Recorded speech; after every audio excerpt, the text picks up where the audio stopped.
Assalamualaikum. Welcome to Hanif's kitchen. இன்றைக்கி நம்ம முள்ளு முருங்கை இலை ரொட்டி எப்படி செய்யலாம் பார்க்கலாம். இது நெஞ்சு சளிக்கு இருமலுக்குலாம் அவ்வளோ ரொம்ப நல்லது. எப்படி செய்கிறதுன்னு பார்க்கலாம் வாங்க. இதுதான் முள்ளு முருங்கை இலை.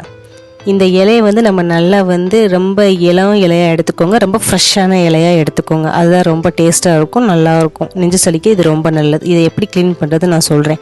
ஃபஸ்ட்டு இந்த மாதிரி நடுவில் காம்பு இருக்கும். இதை விட்டுட்டு இந்த இலைகளை மட்டும் நீங்கள் நல்லா எடுத்து தனியாக ஒரு பவுலில் வச்சுக்கோங்க.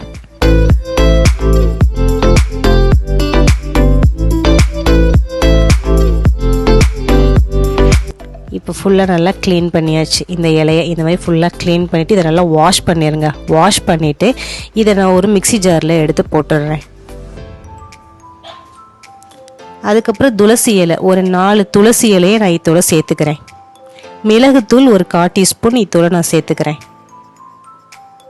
அதுக்கப்புறம் அரிசி மாவு. இதை ஏன் போடுறோன்னா இலையை மட்டும் அரைக்கும் போது உங்களுக்கு சரியாக அரைப்படாது. ஸோ அரிசி மாவு நீங்கள் கொஞ்சம் போடும்போது அது நல்லா மை போல் அரைச்சிடலாம்.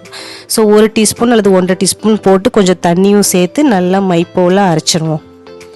இப்போ நல்லா மை போல் அரைச்சாச்சு. இதோ இந்த மாதிரி. இப்போ நான் ஒரு பவுலில் இதை ஃபுல்லாக எடுத்து ட்ரான்ஸ்போர்ட் பண்ணிடுறேன். அதுக்கப்புறம் இதை கொஞ்சம் லேசாக தண்ணியை ஊற்றி நல்லா அலசி இந்த தண்ணியை நம்ம சூடு பண்ணிக்கலாம். ஒரு பாத்திரத்தில் ஊற்றி ரொம்ப லேசாக வெதுன்னு சூடானால் போதும். ரொம்ப ஹையாக தேவையில்லை, ரொம்ப லேசாக சூடானால் போதும். இந்த அரைச்சி வச்ச கலவையில் நான் அரிசி மாவு ஒரு 3 ஸ்பூன் சேர்த்துக்கிறேன். அதில் ஒரு 1/4 டீஸ்பூன் உப்பும் போட்டு நல்லா மிக்ஸ் பண்ணிக்கிடுவோம். மிக்ஸ் பண்ணிவிட்டு தேவையான அளவு அந்த லேசாக சுட வச்ச இந்த தண்ணியை கொஞ்சம் கொஞ்சமாக நம்ம சேர்த்து ரொட்டி மாவு பதத்துக்கு நல்லா பிசைஞ்சுக்கிடுவோம். இப்போ நல்லா இந்த மாதிரி பிசைஞ்சாச்சுங்க. இதுக்கப்புறம் லேசாக கொஞ்சம் நல்லெண்ணெய் இதில் ஒரு 1/2 டீஸ்பூன் நான் ஊற்றிக்கிறேன்.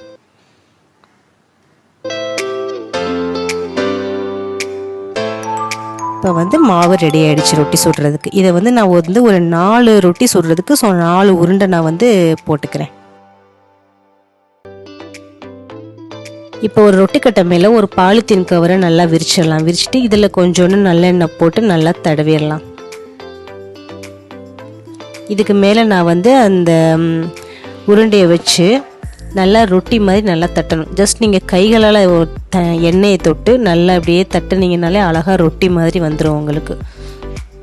ஸோ நல்லா ஒரு மெலிசான ரொட்டியாக அழகாக இந்த மாதிரி கையில் தட்டிடுங்க. இப்போ நான் அடுப்பை ஆன் பண்ணிடுறேன். அடுப்பை ஆன் பண்ணி தோசை டவா வச்சுருவோம். வச்சுட்டு இந்த தோசைக்கல் நல்லா சூடாகிடுச்சு. சூடானதுக்கப்புறம் இதோ இந்த மாதிரி கையில் இப்படி எடுத்தீங்கனாலே அழகாக வந்துடும். ஸோ இதை நான் இப்போ தோசைக்கல்லில் போட்டுடுறேன். போட்டு நல்லா ஒரு பக்கம் வெந்துருச்சு. நான் இப்போ திருப்பி போடுறேன். திருப்பி போட்டுட்டு நல்லெண்ணெய், இதுக்கு கண்டிப்பாக நம்ம நல்லெண்ணெய் தான் ஊற்றணும். இந்த ரொட்டிக்கு நல்லெண்ணெய் தாங்க நம்ம சேர்க்கணும். ஸோ நல்லெண்ணெய் சேர்த்துக்கோங்க. இப்போ திருப்பி போடுறேன்.